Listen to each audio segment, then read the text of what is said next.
Good afternoon. My name is Gabriel Sterling. I'm the statewide voting system implementation manager for the state of Georgia.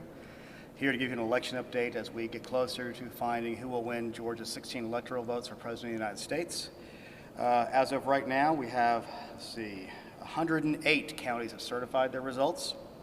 And the margin, and as you understand, when we get closer to these certifications and the counties do the reconciliations, they find those 1Z, 2Z votes that are still out there. So yesterday, when Secretary Raffensperger was out here, the total difference was 14,111.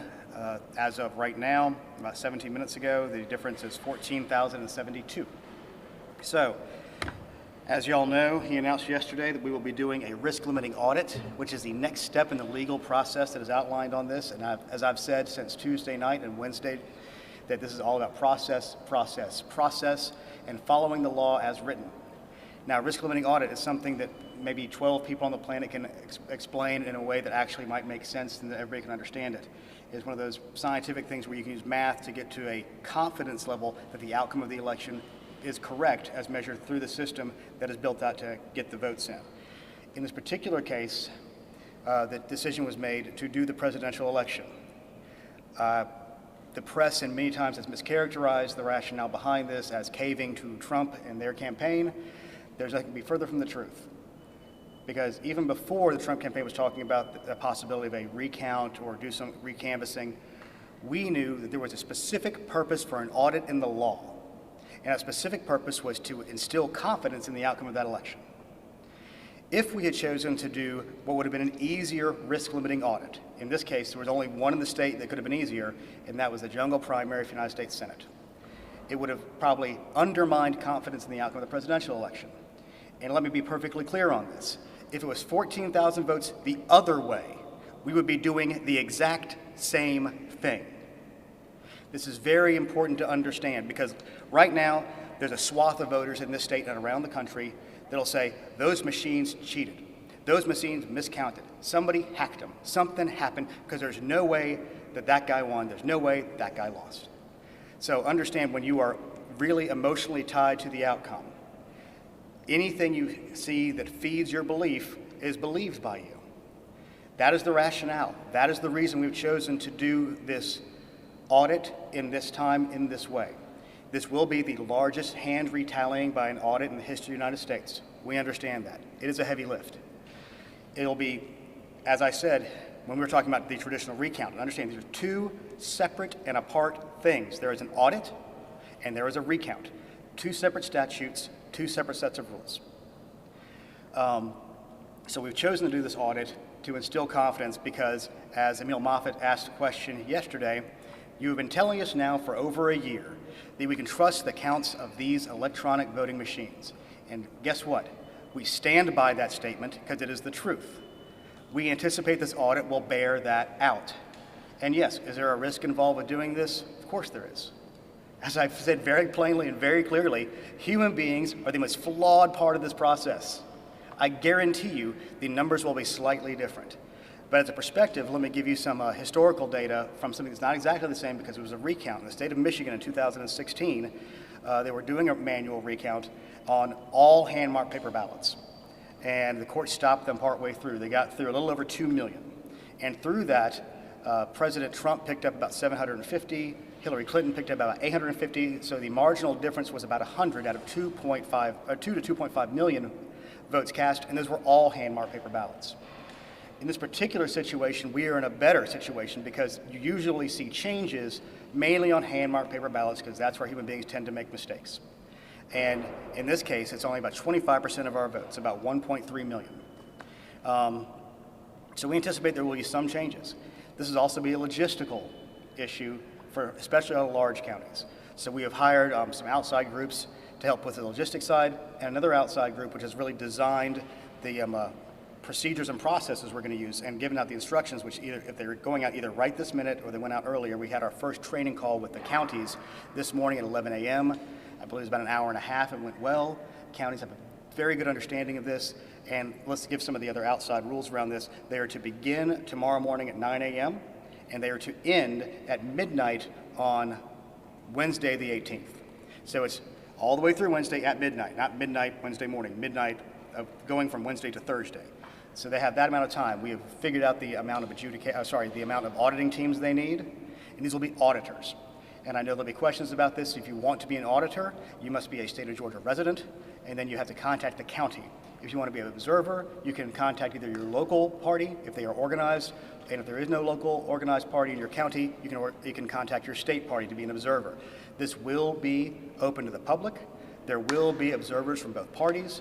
And one other key distinction, as the audit teams are going through the ballots and making their stacks, and they're going to do the thing where they do their stacks, and if there is a ballot they're looking at and they cannot discern the voter's intent, it will be handed to an adjudication team that will be made up of both Republicans and Democrats to make the decision as to what that voter's intent was. So there will be a re-adjudication of those ballots. Now, we do not anticipate a high number of those because there were not a lot statewide, and the vast majority of the ones on the hand-marked paper ballots that needed to be adjudicated, mainly for overvotes, was in the United States Senate contest. In the United States President's contest, there were very few where there seemed to be any issues. Either people knew who they were voting for or they didn't. Now, a few other things to talk about numbers, and this goes back towards the misinformation, disinformation situation we see both in Georgia and across the country. There are about 24,000 people who just chose to skip the presidential race. That is not surprising. In fact, it's a very low percent, lower than we anticipated. People are talking about a differential between Biden-only votes or Trump votes, and then the difference between the Senate.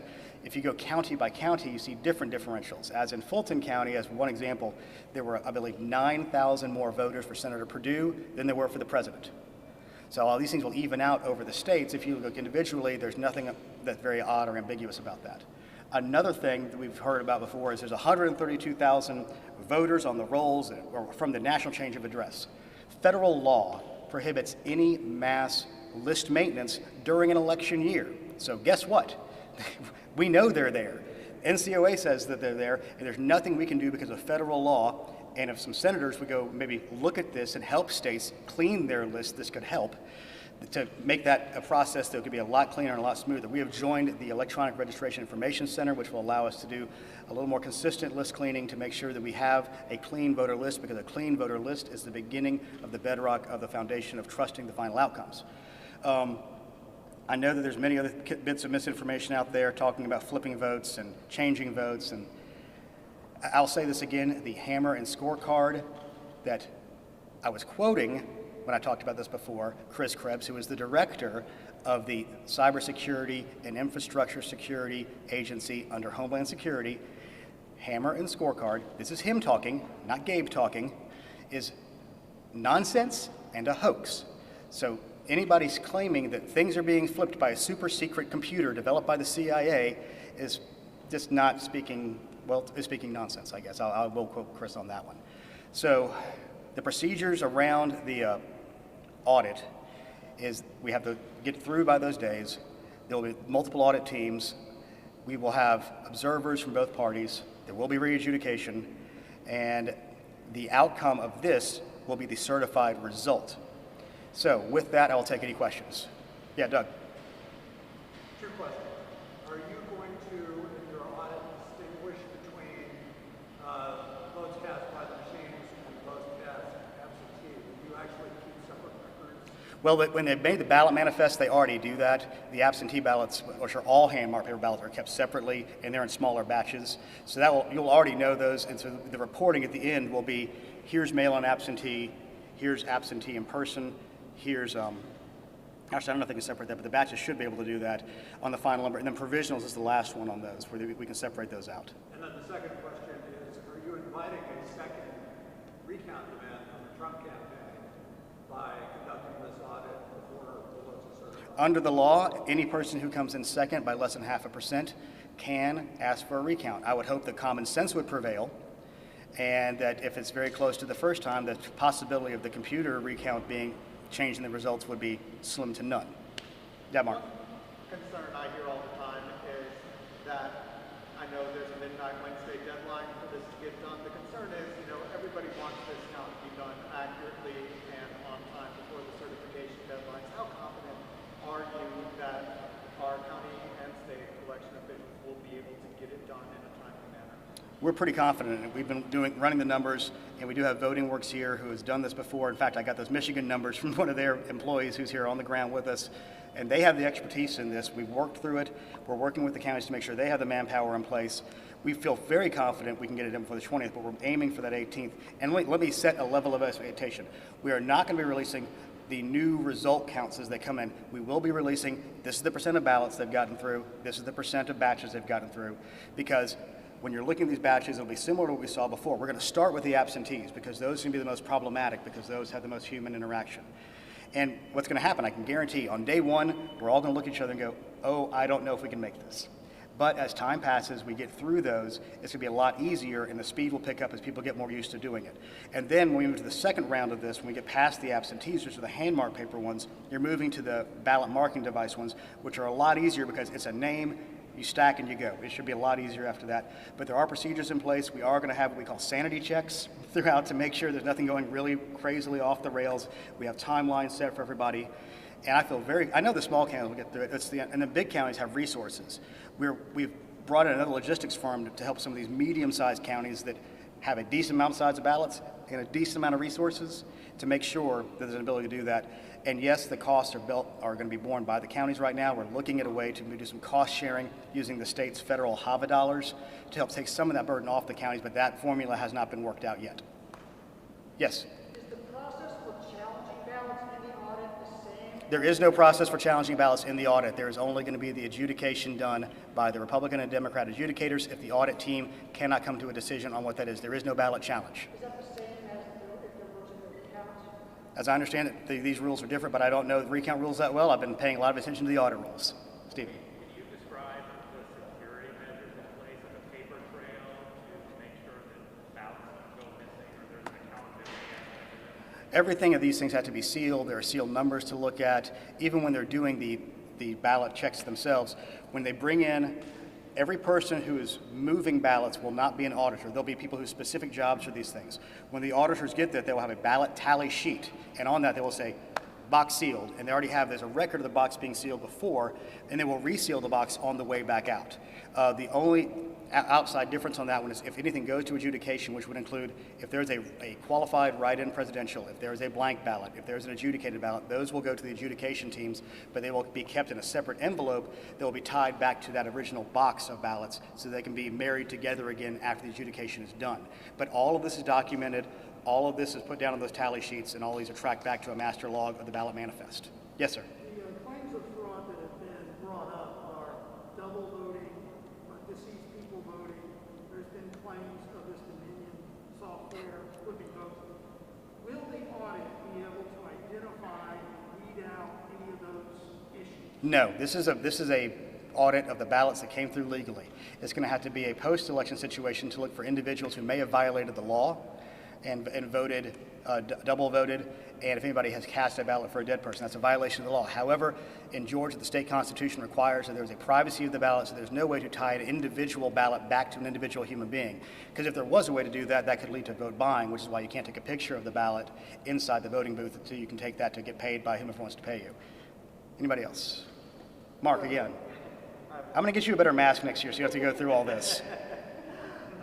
So my understanding is this audit, you aren't comparing specific ballots to specific votes reported previously. We're just starting over with a new count. We're correct? starting out with a new count. In some counties, the batches match the ballot boxes. In some counties, they don't, which actually is a good thing as a verification because they're not aiming at a target. They're not saying, oh my gosh, we're off on this. It's going to be a cleaner way to get to a final result. And the main thing we're trying to do is show that the equipment scanned the ballots properly. And the counts we got were the right counts. And the ballots we have are the backup trail to that.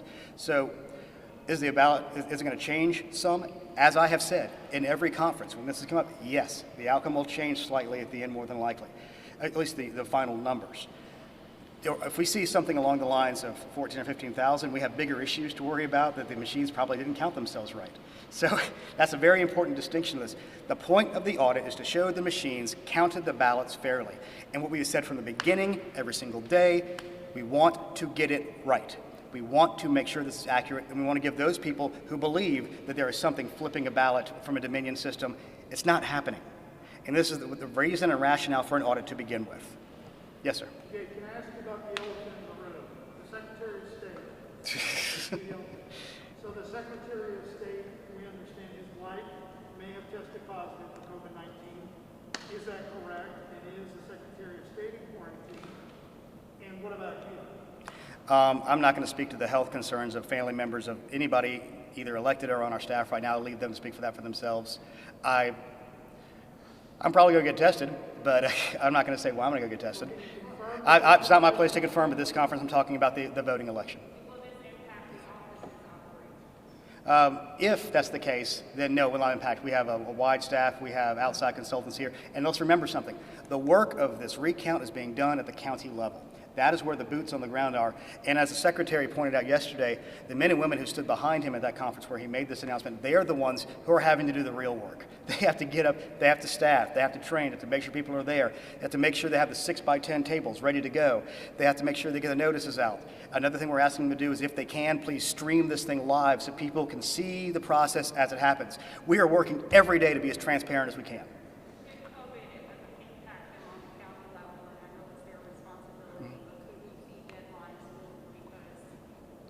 My hope and prayer is we cannot move deadlines. We have a federal drop-dead certification deadline, and we have potential backup plans in place to make sure that the ballots for January 5th go out for the UACAVA, military and overseas, on time on Saturday the 21st. I'll get Doug this one. Will the folks who are auditing the votes coming out of the Dominion machines be able to not only eyeball the bubbles on one side, but also rescan the QR code? There's no need to rescan QR codes because you're looking at the name. The word Donald Trump is there. The word Joe Biden is there. The word Joe Jorgensen is there. That is what they are stacking. They're not looking at bubbles or anything on that on the ballot marking device created ballots. To test the validity of the QR code? Well, the whole point is, if you count it out and it comes out about the same, that kind of speaks for itself. That's the whole point of the audit. Yeah, Mark. Just going back to yesterday and starting this full statewide audit, to accomplish that, did you set the risk limit to 0, and if so, why? There's two ways to do this. If you go back and listen to the individual, what's the good word to say, academics who discovered this, because it's math. You discover math, you don't invent math. They basically said, if you get to a point where you're pulling 10 to 15% of the ballots, you need to go ahead and move to a full hand retally. They have said that on the record as late as last week. You can check with Monica Childers from Voting Works, who knows about these things much more specifically than I do. We could have set it at 0. It would have gotten it. I mean, to give some perspective. If you set it at 10%, we would have had to pull nearly 1.5 million ballots. If you set it at 5%, you'd had to pull 2.5 million ballots. It is just functionally and logistically easier to go, I'm going to do every single batch, then pull number 17 from batch 37 and do that all around the county and try to keep up with all those things. This is functionally an easier thing to do, even though it may not sound like it. It is a lot easier to do. If we want to, we can set it to 0, and it will absolutely get us there. But the realities of the way a risk limiting audit works is, and even the discoverers of the science behind this said, if you get past 10 or 15%, you may as well do the whole thing, which is kind of what we're looking at here. And it was part of the discussions we had pre anything from the Trump campaign. And as I said at the beginning of this conference, we would have chosen to do this had Biden been the one who was behind by 14,000 votes, because let me guarantee you, of all the people who are yelling right now about these machines and these margins being close that are supporting Donald Trump, if the situation was reversed, the same thing would be happening on the other side. I think we've all seen that over the last few years, that social media puts us into our own bubbles where facts sometimes get a little diluted because we want to believe and see the outcome we want, because it's very important, because to many people, and even to me to a degree, this is the fate of the republic in their minds, and they've been told it's the most important election of your lives, because we heard that every year since I've been alive, but it always seems to be ratcheting up that way.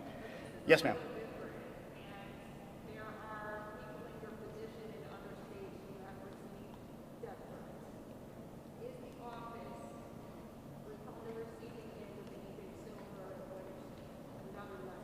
In an abundance of caution, we will always make sure that our office and our employees are secure.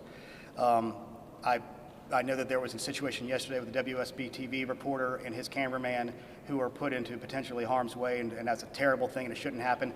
And we shouldn't be in a situation where anybody from the right or the left puts out the idea that it's okay to try to intimidate people or change people's minds. This office has a responsibility, and one responsibility only, which is to the voters of Georgia, to give them the right and accurate result and make sure that the intent of the voters and the will of the people have been met, regardless of outcome. Yes, Stephen. At the end of the day, you just want people to trust the system and trust the results. I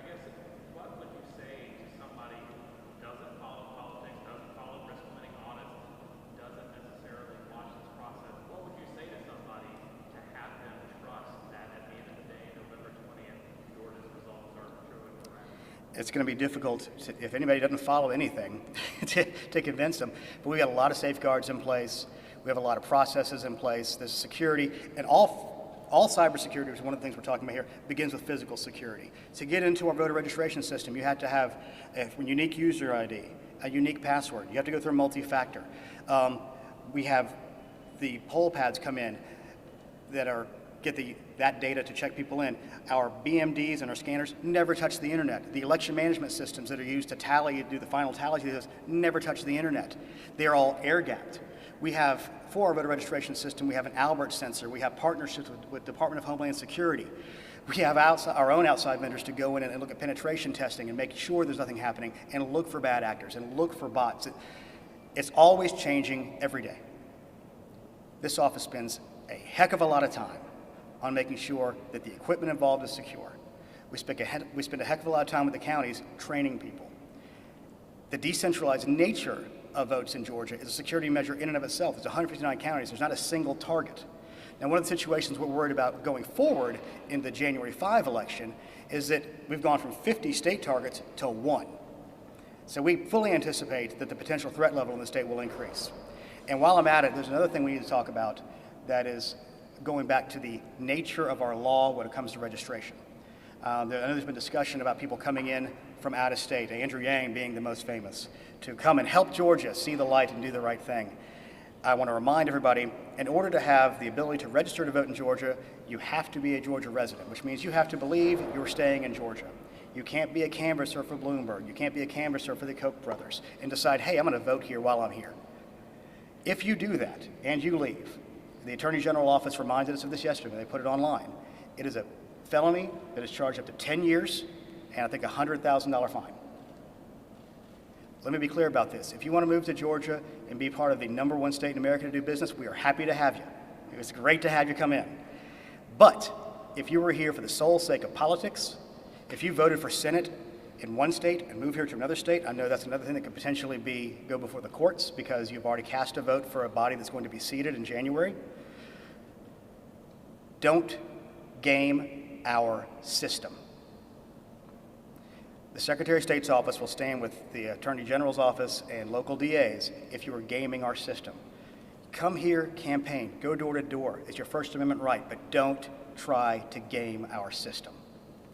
Are you aware of any counties getting a head start on the audit today? No. I think they're going through training. They're going to read, like I said, the final instructions just went out, so it'd be difficult. We've given them a lot of things they have to print. This is a very open process. There's very large signage so they can see what's going on. We know there's going to be observers. We know there's interest. Everybody needs a little bit of time to make sure that they need to make sure the observer's there. They need to follow the rules on this stuff. And I feel confident that our counties who have executed everything so well since June, and frankly, 95% of them did it great in June. We had a few, I'll remind everybody again, we had 70% of the issues in June were in one county. And we saw some issues with them. Like I said, I had to go after the Georgia game to State Farm myself because they uploaded their results without doing the reconciliation. It's silly things like this that undermine confidence, which is why you have to follow the processes and procedures we lay down. It's boring, it's tedious, but it is vitally important. Yeah, Doug. You said that human beings basically are the weak link here. Mm-hmm. How do you prevent the folks who are doing the hand count from becoming the weak link? Oh no, they're going to be the weak link. There's no way to prevent it necessarily. All you can do is try to mitigate it by doing them in batches, and by keeping the sanity checks in as we go to make sure that things are looking relatively normal. That's how we're going to be able to look for those kind of things. But if there's something that's way wackadoo out of place, we'll have to address that as it comes. Like I said, they're going to make mistakes. They're going to make more mistakes than computers. But there are people out there that just fundamentally will not believe the outcome unless they say, I don't trust those computers, so I need a human being to have looked at that to make sure it was right. Yeah. What happens if the counties don't meet the Wednesday midnight deadline? That's a hypothetical I'm not willing to entertain just yet. All right. Anybody else? Yes. Oh. I'm sorry. I'm curious about the timing. You said all counties will begin counting on 9 a.m. tomorrow, or is it up to them? No. The audit shall begin tomorrow at 9 a.m. Okay. If you're putting stuff in boxes to go to the place you're going to do your counting, you're starting your audit. Okay. This is more essentially. We don't want people waiting until Monday. We want them to get the show on the road because we're burning daylight every hour. Audit and ready This is an audit that has moved to a point of a hand retallying. It's a retallying. It is not a recount because that is a separate statute. All right. Is that it? All right. Thanks, y'all.